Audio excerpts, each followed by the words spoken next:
23년이 지났는데도 사람들이 눈마새를 말하는 이유에 대해서 말씀을 드려볼 건데요. 저는 이 책이 이제 인간 해설서라고 봤거든요.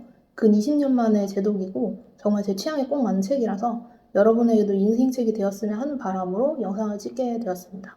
2,300쪽 분량의 이 긴 걸 읽어야 되나 말아야 되나 망설이시는 분들을 위해서 취향에 따라 추천, 비추천도 나눠 드리겠습니다.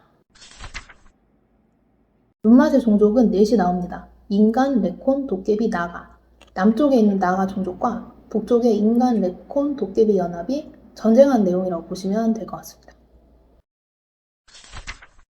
어떤 분께 추천을 드리냐면 우선은 문체가 담백한 거 좋아하시는 분, 세계관이 방대하고 반전, 전략, 스케일 큰 전쟁 서사 좋아하시는 분, 그리고 판소에서 인문, 철학 다 느끼고 싶으신 분들께 추천을 드리고요.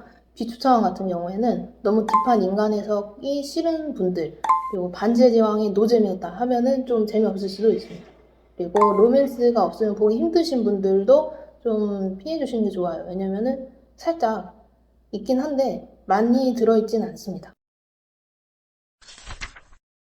감상 포인트에 대해서 말씀을 드리려고 하는데 일단은 촌스럽지 않은 문체를 말씀드리고 싶어요. 물론 단어가 살짝 할 때도 있지만 그래도 클래식 영화라는 걸 느낄 수 있습니다. 시대를 타지 않는 것 같아요. 문체가 담백해서 되게 좋아하고 두 번째로는 익숙하고 흥미로운 설정인데 한국형 판타지인 만큼 지형 자체도 한국을 떠올리게 한답니다. 그래서 한계선 DMZ를 이북은 북한, 이남은 남한을 떠올리게 하죠. 그래서 게임 회사에서 만든 지도랑 저의 생각의 지도의 차이가 엄청나답니다. 종족에 따른 각자의 여신들이 있고 핸디캡이 달라요. 나가 같은 경우에는 추운 지방에서는 움직임이 느려져가지고 한계선 위로는 못 올라온다는 설정이 있고 도깨비 같은 경우에는 힘은 세지만 피를 무서워해서 싸우는 것에 참여를 못하고요. 네 종족 중에서 가장 거대한 레콘 또한 물을 무서워해가지고 비가 오면 전쟁에 참여하지 못합니다. 인간은 제일 약하고 유일하게 왕을 필요로 한답니다. 책이 눈물을 마시는 새인 이유에 대해서 말씀을 드려보려고 하는데요. 이 책에서는 눈물이 얼마나 몸에 해로우면은 몸 바깥으로 나오겠냐고 말을 해요. 그리고 그 해로운 눈물을 마시는 자가 왕이 될 자격이 있다고 설명을 하는데요. 타인의 슬픔, 고통까지 받아들일 수 있는 자가 진정한 리더가 된다는 내용이라고 해석을 했어요. 우리는 언젠가 인생에서 한 번쯤 리더가 됩니다. 그게 사회든 가정이든 상관없이요. 내가 속한 집단에서 타인에게 연민을 느끼고 그 슬픔을 온전히 품어주는 사람으로 자란 과정에서 나는 더 단단하고 성숙한 사람이 되지 않을까요? 그런 점에서 저는 나이를 먹어가지만 아직도 진짜 멀었다고 생각하곤 합니다. 그러나 이제 궁극적으로는 저런 사람이 되고 싶다고 내심 희망회로를 돌리곤 하거든요. 방향성만 그쪽으로 가 있다면 완벽하지 않아도 그 근처라도 갈 수 있지 않을까요? 자주들 이제 리더십 소양을 고민하곤 하는데 저는 저게 선행이 되어야 된다고 생각을 해요. 그럴 만한 그릇도 되어야겠지만요. 책에서 얻어간 거 두 가지에 대해서 말씀을 드려보고 싶은데 첫 번째는 타인을 이해하는 태도에 대해서고요. 두 번째는 삶을 있는 그대로 받아들이는 거에 대해서거든요. 일단 타인을 이해하는 태도에 대해서는 뭐냐면 우리는 이제 누구나 다름에 대해 이해하고 이해받고 싶을 때가 있습니다. 그래서 미움과 사랑은 종이 한 장 차이라고 생각을 하거든요. 이 책에 나오는 나가란 종족은 교활하고 남의 뒤통수를 잘 치는 경향이 있습니다. 대부분 그렇습니다. 근데 여기 나오는 인간 케이건은 그런 나가를 이해하려는 인물이에요.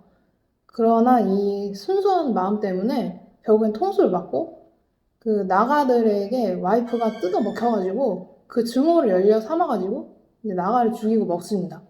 근데 인간 레콘 도깨비 연합의 대표격인 북부의 왕을 자기가 제일 싫어하는 나가로 세우죠. 뭘까요? 그럼에도 불구하고에 대한 마음이 테이건에게 깔려 있어요. 저는 죽어도 이해 안 가는 사람을 이해해 보려고 한 적이 있습니다. 근데 그렇게 하면은 케이건처럼 정말 증오가 더 커지고 피폐해질 수 있어요. 이 책을 읽으면서 타인의 이해 영역은 어디까지인지 한번 고찰할 수 있습니다. 나를 갉아 먹으면서까지 타인을 이해하려 드는 건 어쩌면 내 삶에 완벽성을 부여하기 위한 하나의 이기심일 수 있다는 것을 느꼈답니다. 삶을 있는 그대로 받아들이는 것인데 이 단 하나의 실패도 없이 모든 것이 완벽한 삶은 좋은 것일까요? 일례로 인간 주쾌도를 들 수가 있어요. 이 자존심 때문에 관문 요새의 병사들과 싸우다 자신의 병사들을 다 잃은 기억이 있습니다. 이 요새는 돈만 내면 통화를 시켜주는데 그걸 안 주고 버티다가 결국에는 통행료를 내고 혼자서 통화를 해서 다 죽고 200년 후에 그들과 한 번 더 싸울 기회가 있고 그때 이제 이기는데요. 한 개도 좋아하지 않습니다. 왜 그러냐면 그 실패까지가 나였는데 나는 나를 잃은 거예요. 그래서 실패를 수정하고 무언가를 얻는 것이 꼭 완전해지는 길은 아니라는 것을 이 책에서 이제 설명을 합니다. 나의 인생, 나의 관계가 실패한 것으로 남아도 그것이 온전한 것이라는 것을 인정하는 삶이 가치 있다고 얘기를 하는 것 같아요. 왜 가끔 과거에 잘못된 부분들을 그때 그렇게 하지 말았어야 되는데 하고 후회하긴 하잖아요. 완벽하지 않다면서. 하지만 실패해보지 않으면 얻어갈 수 없는 게 세상에 많다 보니까 삶을 있는 그대로 받아들여야 되는 것 같습니다. 책을 읽다 보면은 약간 니체 같다 이렇게 생각할 때가 있어요. 작가님이 니체를 읽고 참고를 했는지는 제가 잘 모르겠으나 어떤 에피소드 같은 경우에는 춤추는 제목이거든요. 삶을 춤추듯이 슬퍼도 고통스러워도 그렇게 살라는 내용이 이 책의 메인 중에 하나인가 라는 생각이 들었답니다. 네, 둘이서 이제 싸우잖아요. 위에 있는 북부에 있는 애들이랑 남부에 있는 애들이 싸우는데 북부의 애들이 좀 세져가지고 이제 남진을 합니다. 남진을 하는데 거기에 여러 가지 그라주들이 있어요. 무슨 시모 그라주, 악타 그라주, 하텐 그라주 이렇게 있는데 하텐 그라주가 이제 이 전쟁을 일으키게 된 나쁜 놈들이 많이 있는 곳이고 중간에 이제 시모 그라주가 있어요. 이 통과를 해야 됩니다. 하텐 그라주로 가기 위해서는 통과를 할 수밖에 없는 곳인데 시모 그라주의 의장이 있어요. 의장의 이름은 오소리가 아니고 고소리입니다. 네, 처음에 뭐야 고소리? 이랬는데 어쨌든 고소리 의장은 자기의 도시를 살리기 위해서 자기 종족들이 열심히 지금 전쟁을 하고 있는데 그냥 중립지대로 남고 싶어 하는 인물이거든요. 근데 저는 고소리를 보면서 살아남기 위해서는 어떻게 행동을 해야 되는가 또 한번 생각을 해봤어요. 이게 어떻게 보면 배신이에요. 배신이지만 그럼에도 불구하고 이 도시에 있는 인간들과 내가 살아남아야 되니까 제안을 하는 거죠. 중립지대로 남고 싶어. 이렇게 얘기를 하거든요. 그래서 협의를 하기 위해서 모입니다. 그리고 이제 고소리를 묻죠. 전쟁 안 하기로 했는데 그래도 증거가 필요하지 않겠습니까? 서류라도 써드릴까요? 이렇게 얘기를 하니까 고소리가 단박에 필요 없다고 하죠. 그냥 가라고 얘기를 하는데 저는 그 부분이 되게 멋있었어요. 어떻게 협의를 하고 뭘 하면은 좀 지지부진하게 가는 경우가 있어요. 왜냐면은 내가 이제 조금이라도 손해보고 싶지 않고 그리고 뭔가 증거를 남겨야 되고 뭐 이러한 부분들이 그 뒤끝이 깔끔하게 하기 위한 하나의 장치일 수도 있지만 사람이랑 협상을 할 때 너무 그런 부분들을 앞서서 내세우면은 협의가 오히려 빠그러지는 경우가 많이 있더라고요. 그래서 제가 얘기하고 싶은 건 뭐냐면 한번 결정을 내리면 그냥 상대방을 확실히 믿고 그냥 시원하게 가는 것도 좋다라는 거를 좀 얘기를 드리고 싶었고 그 시모그라주가 나중에는 결국에는 중립지대가 되거든요. 이 네 종족의 중립지대가 되는데 그 마지막이 굉장히 좀 아름답게 끝나는 것 같아요. 결론은 또 아름답다는 걸 약간 스포 드리고 싶었습니다. 제가 찝찝한 거 별로 안 좋아해가지고. 인물에 대해서 한번 말씀을 드려보려고 하는데요.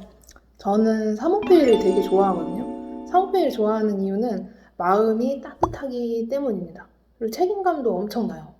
근데 이런 게 사실 현실에 별로 없잖아요. 타인에 대해서 이렇게 공감을 해주고 또 내가 혈육에 대해서 책임을 지고 차라리 내가 죽었으면 좋겠다라고 생각하고 이런 것들이 되게 좀 이상적이라고 생각을 하거든요, 저는.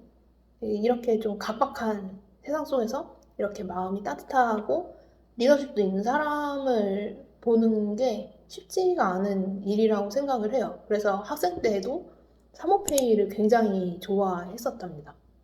이 륜페이라고 하는 자기 남동생을 위해서 정말 헌신적으로 노력하거든요. 그리고 자기 동료가 된 케이건에게도 나중에는 희생정신을 발휘하기도 하고요. 그래서 어, 누가 보면은 위선적이라고 볼 수도 있어요. 근데 저는 약간 소설이니까 그만큼 좀 선했으면 좋겠다는 생각이 많이 든답니다. 두 번째로 좋아하는 인물인데, 아까는 사모페이를 말씀드렸잖아요. 사모페이의 반대격인 인물이 있거든요. 비아스라고 하는 인물입니다. 이 사람 같은 경우에는 이제 사모페이를 되게 질투합니다. 왜냐면은 사모페이가 너무 잘 나가거든요. 이 모계 사회에서는 남자들한테 플러팅을 함부로 하는 것이 굉장히 품이 떨어지는 짓이라고 생각을 합니다. 그래가지고 아무 플러팅도 하지 않고 그냥 집에 있으면은 알아서 와요. 알아서 인기녀들의 집으로 갑니다. 그래가지고 이제 그 결혼도 안 하거든요. 왜냐면은 어느 남자인지도 모르는데 어쨌든 임신을 하며 해서 아이를 낳으면은 그 아이가 여자면은 지위가 계속 상승이 되는 거예요. 여자가 자산이기 때문에. 근데 비아스 같은 경우에는 34살이 됐는데도 아직 남자친구가 없었어요. 남자친구라고 해야 할지 아무튼 임신을 해본 적이 없습니다. 근데 사모페이도 사실은 남자를 꼬시기만, 아니, 꼬시지도 않지만 어쨌든 집에 이렇게 많이 들어오거든요. 그런데도 불구하고 임신을 안 하거든요. 그러니까 얼마나 열받아요. 자기는 어떻게든 좀 해봐가지고 임신을 하고 싶은데 저 여자는 저렇게 기회가 있는데도 불구하고 안 하잖아요. 그게 너무 열받는 거죠. 그래가지고 나중에는 계략을 꾸며서 사모페이를 북부로 내쫓거든요. 이 여자가 그런 여자입니다. 굉장히 무서운 여자예요. 그런데도 불구하고 아까 사모페이는 좀 착한 사람이잖아요. 이 사람은 되게 나쁜 사람이거든요. 자기의 그 욕망에 굉장히 충실한 사람이에요. 그래서 어떻게 하면은 내가 전쟁 같은 나가 사회에서 살아남을 수 있을까? 그걸 굉장히 고민을 많이 하는 사람이란 말이죠. 되게 좋아하는 인물 중에 하나기도 해요. 막 욕도 막 하고 막 그래가지고 네, 되게 좋아하는 인물 중에 하나입니다. 그래서 뭐 사무페이를 북부로 내쫓았는데도 불구하고 이제 나한테 우리 집에 남자들이 오겠지 이렇게 생각하는데 안 와요. 그래서 좀 웃겼습니다. 네, 되게 웃긴 인물이랍니다. 비아스를 개인적으로 정말 나쁜 애지만 또 좋아하는 이유가 자기 욕망에 너무 충실해요. 아까 착한 놈 좋다고 하더니 또 욕망에 충실한 놈도 좋아하고 왔다 갔다 하죠. 다음으로 좋아하는 인물에 대해서 말씀드리면 역시 티나안입니다. 티나안을 왜 좋아하냐? 일단 덩치는 살만한데 이 물을 무서워해가지고 그 막 왜 속담에 막 물에 빠졌다 뭐 이런 얘기만 들어도 막 소스라치는 그런 인물이에요. 되게 시원시원하거든요. 제가 또 시원시원한 인물을 되게 좋아해가지고 욕도 막 합니다. 그래가지고 가끔 듣다 보면 이렇게 막 생각이 들 때가 있어요. 티나 같은 경우에는 이제 수건이 있어요. 그 하늘치 위에 올라가는 게 수건이거든요. 하늘치라고 하는 거는 되게 거대한 그 하늘에 날아다니는 고래라고 저는 생각을 했어요. 등 위에 유적지가 있는데 그 유적지 위에서 그 숙소 장사를 하는 것이 얘의 그 수건입니다. 누가 그 위로 올라갈지 모르겠지만 그 연을 타고 올라와가지고 이제 여기에 착지하려고 하는데 맨날 실패를 하거든요. 근데 이게 자금줄이 부족해가지고 나중에 이제 케이건이랑 비형이랑 합류를 해서 그 승려님, 그러니까 자금줄인 승려님의 미션을 수행을 하거든요. 근데 나중에 중간 미션을 수행을 해요. 그래가지고 서로 이제 뿔뿔이 흩어지는데 혼자서 마음이 공허해져 있거든요. 그러면서 이제 터벅터벅 가는데 승려가 잠깐만 미션을 또 줄게. 그 자금을 또 대줄게. 이러니까 그러면은 내가 그 친구들이랑 또 함께 할 수 있는 건가? 이러면서 되게 즐거워하면서 잔치 아직 안 끝났어. 라는 그 대사를 남기거든요. 제가 그걸 보면서 약간 좀 그 왜 모험에 있어서는 동료애 같은 게 있을 때 또 재밌게 보거든요. 목적을 달성하기 위한 동료애 이런 거를 또 좋아해가지고 제가 티나니 약간 정이 많다고 좀 느꼈어요. 그래서 좋아하는 그 인물 중에 하나랍니다. 다음 인물로는 케이건을 얘기를 하고 싶은데, 케이건은 인간이잖아요. 여기에 처음에는 제가 생각했을 때는 반지의 제왕의 아라곤 정도를 생각했는데, 아라곤보다는 조금 더 막 나가는 스타일이라고 생각을 했습니다. 그리고 얘는 왕이 되지 않아요. 얘는 왕이 될 그릇이 본인이 아니라고 생각을 해가지고 나가에게 너가 왕이 되라 이렇게 얘기를 하거든요. 되게 이상적인 사람이라고 생각해요. 나이브하기도 하고 계속 믿거든요. 나가를 증오하면서도 계속 한 번씩 믿어봐. 이렇게 요스비라고 하는 그 남자 나가가 있어요. 사모페이와 룬페이의 아버지죠.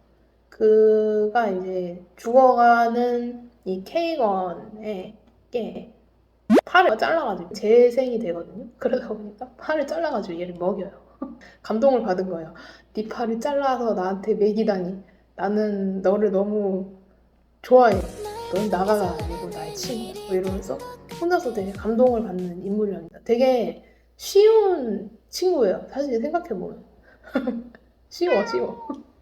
근데 그 증오도 쉬워요. 증오도 빨리 오고 그 친함도 빨리 오고 막 그런 인물이거든요. 되게 순수한데 순수한 인간이 이제 증오가 몸에 이렇게 흡수가 되면 어떻게 변하는지 알 수 있는 그 일례라고 볼 수가 있죠.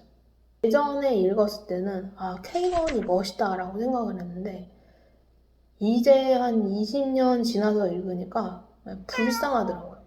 약간 그 뭐 짱센 뭐 그런 인물로 그려지는 게 아니고 너무 동일한 상처를 많이 받은 거예요. 그러니까 이제 지치는 거죠. 근데 그 지치는 것을 미움을 계속 그 같은 어떤 대상에게 쏟잖아요. 그게 굉장히 안 좋은 짓이다라는 거죠. 생각했을 때는 이제 지나고 나서 생각을 하니까 굳이 미움에 시간을 낭비할 필요는 없다고 생각을 한답니다. 나름 사랑꾼이랍니다. 또 티나양이 아직 결혼 안 했다 보니까 너 만약에 결혼하면은 와이프한테 잘해라 이런 거를 또 알려주기도 해요. 유부남 선배로서 그런 그 따뜻함도 가지고 있답니다. 인간답기 때문에 약간 좀 상처를 많이 받는 인물이죠. 읽으면서 정말 예전으로 돌아간 것 같았어요. 아련하다고 해야 할지. 이미 읽으신 분들은 그렇게 느끼시겠죠? 한번 재독을 해보십시오. 되게 재밌습니다. 제가 눈맛을 시도한 게 총 4번이에요. 그만큼 가치 있는 소설입니다. 학생 때 시도했기 때문에 4번이나 시도하게 된 건지 잘 모르겠어요.